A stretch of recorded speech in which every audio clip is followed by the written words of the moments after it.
मेरे प्यारे दर्शक साथियों, मैं आप सभी को अपने एजुकेशन चैनल पे स्वागत करता हूं और मैं हाजिर हूं फिर एक नए विषय के साथ, जिसका कि नाम है सोशल साइंस यानी सामाजिक विज्ञान। बिहार बोर्ड 10th का एग्जाम को देखते हुए मैं ये कोशिश कर रहा हूं कि जो बाकी समय कम समय बचा हुआ उसमें इम्पोर्टेंट ऑब्जेक्टिव क्वेश्चन सॉल्व किया जाए, जिससे कि एग्जाम के समय स्टूडेंट को काफी सहायता मिले। तो चलिए चलते हैं ऑब्जेक्टिव क्वेश्चन के साथ। जर्मन राइन राज्य का निर्माण किसने किया था? जर्मन राइन राज्य का निर्माण किसने किया था? नेपोलियन बोनापार्ट ने। इटली के एकीकरण में मेजिनी, गेरिबाल्डी, काउंट काबूर ने योगदान दिया था। इटली के एकीकरण में मेजिनी, गेरिबाल्डी, काउंट काबूर ने योगदान दिया था। जिब्बेलिन एक संस्था थी व्यापारियों की। किसकी? जिब्बेलिन एक संस्था थी व्यापारियों की। फ्रैंकफर्ट की संधि कब हुई थी? 1871 ईस्वी में। फ्रैंकफर्ट की संधि कब हुई थी? 1871 ईस्वी में। जर्मनी के एकीकरण के लिए कौन उत्तरदायी था? जर्मनी के एकीकरण के लिए कौन उत्तरदायी था? तो बिस्मार्क उत्तरदायी था जर्मनी के एकीकरण के लिए। इटली और जर्मनी के एकीकरण के विरुद्ध कौन था? तो ऑस्ट्रिया था। इटली और जर्मनी के एकीकरण के विरुद्ध कौन था? तो ऑस्ट्रिया था। 1830 की क्रांति के बाद फ्रांस में किस प्रकार का शासन स्थापित हुआ? 1830 की क्रांति के बाद फ्रांस में किस प्रकार का शासन स्थापित हुआ? संवैधानिक राजतंत्र स्थापित हुआ। किस प्रकार 1830 की क्रांति के बाद फ्रांस में किस प्रकार का शासन स्थापित हुआ? संवैधानिक राजतंत्र स्थापित हुआ। वीना सम्मेलन कब हुआ था? यानी वियना सम्मेलन कब हुआ था? तो 1815 ईस्वी में हुआ था। वीना सम्मेलन कब हुआ था? 1815 ईस्वी में हुआ था। काउंट काबूर को विक्टर इमैनुअल ने किस पद पर नियुक्त किया? काउंट काबूर को विक्टर इमैनुअल ने किस पद पर नियुक्त किया? प्रधानमंत्री पद पर। रक्त एवं लौ की नीति का अवलंबन किसने किया था? रक्त एवं लौ की नीति का अवलंबन किसने किया था? तो बिस्मार्क ने किया था। मार्टिन लूथर कौन थे? मार्टिन लूथर कौन थे? समाज सुधारक। गेरिबाल्डी पेशे से क्या था? गेरिबाल्डी पेशे से नाविक था। गेरिबाल्डी पेशे से क्या था? नाविक था। यंग युवा यूरोप या इटली की स्थापना किसने की थी? यंग यूरोप या इटली की स्थापना किसने की थी? मेजिनी ने की थी। मेजिनी ने किया था। यूरोप का मरीज किसे कहा जाता है? तो तुर्की को। यूरोप का मरीज किसे कहा जाता है? तुर्की को। किस युद्ध के बाद जर्मनी का एकीकरण पूरा हुआ? किस युद्ध के बाद जर्मनी का एकीकरण पूरा हुआ? तो सेडान का युद्ध के बाद। वीना कांग्रेस के द्वारा फ्रांस में किस शासक वंश की पुनर्स्थापना की गई थी? वीना कांग्रेस के द्वारा फ्रांस में किस शासक वंश की पुनर्स्थापना की गई थी? तो बुर्बो वंश की। सन 1870 में फ्रांस और पर्सा के बीच युद्ध कहाँ हुआ था? सन 1870 में फ्रांस और पर्सा के बीच युद्ध कहाँ हुआ था? तो सेडान में। बिस्मार्क निम्न में से क्या था? कूटनीतिक था। बिस्मार्क निम्न में से क्या था? बिस्मार्क निम्न कूटनीतिक था। 1829 ईस्वी की एड्रियानोपुल 1829 की एड्रियानोपुल की संधि किस देश के साथ हुई थी? तो तुर्की के साथ हुई थी। मेजनी का संबंध किस संगठन से था? मेजनी का संबंध किस संगठन से था? तो कार्बोनरी संगठन से था। एक्ट ऑफ यूनियन किस वर्ष पारित हुआ?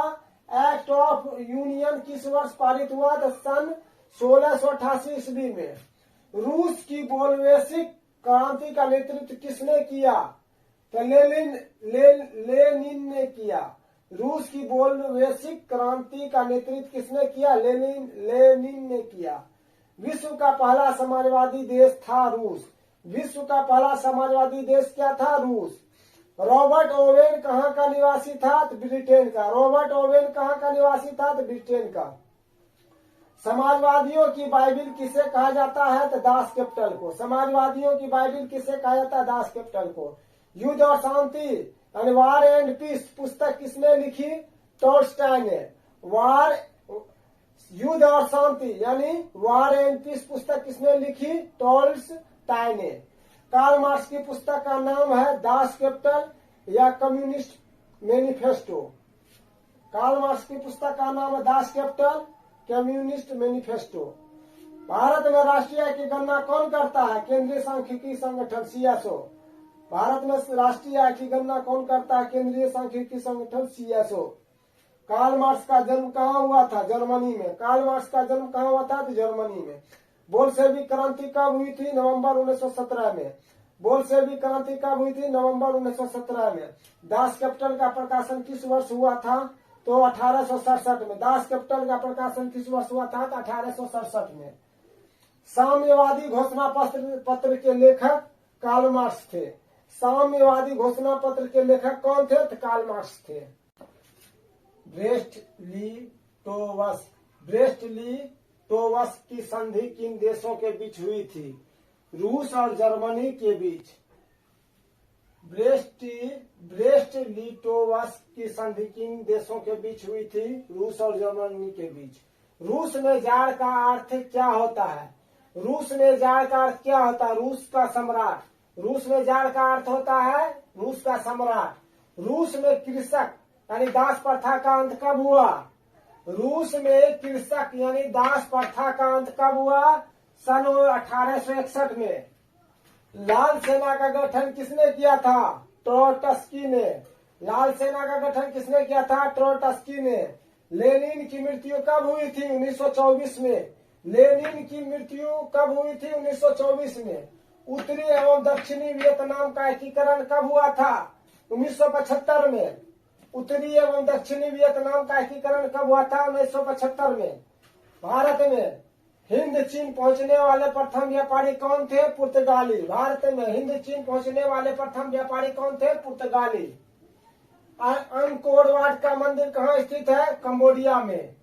अंकोर वाट का मंदिर कहाँ स्थित है? कंबोडिया में। जेनेवा संधि यानी समझौता कब हुआ? 1954 में। जेनेवा संधि या समझौता कब हुआ? 1954 को। कंबोडिया की राजधानी कहाँ है? Phnom Penh. कंबोडिया की राजधानी है नोम पेन।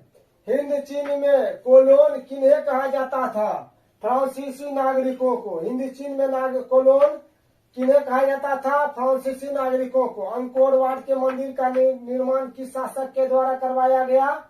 सूर्यवर्मन द्वितीय के द्वारा। अंकोर वाट के मंदिर का निर्माण किस शासक के द्वारा करवाया गया? सूर्यवर्मन के द्वारा। सूर्यवर्मन द्वितीय के द्वारा। हिंद चीन क्षेत्र में डैश देश आते हैं?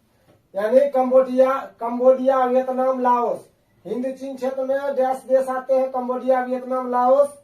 वल्लभ भाई पटेल को सरदार की उपाधि किस किसान आंदोलन के दौरान दी गई? बारदोली आंदोलन के दौरान। वल्लभ भाई पटेल को सरदार की उपाधि किस किसान आंदोलन के दौरान दी गई? बारदोली आंदोलन के दौरान। क्रांतिकारी नेता शिवसेन का उपनाम क्या था? मास्टर दा। क्रांतिकारी नेता शिवसेन का उपनाम क्या था? मास्टर दा। भारतीय कम्युनिस्ट पार्टी का स्थापना कब हुई? 1925 में। भारतीय कम्युनिस्ट पार्टी का स्थापना कब हुई? 1925 में। सिंगापुर कब आजाद हुआ? 1965 में। सिंगापुर कब आजाद हुआ? 1965 में। चौरी चौरा कांड हुआ था 1922 में। चौरी चौरा कांड कब हुआ था? तो 1922 में।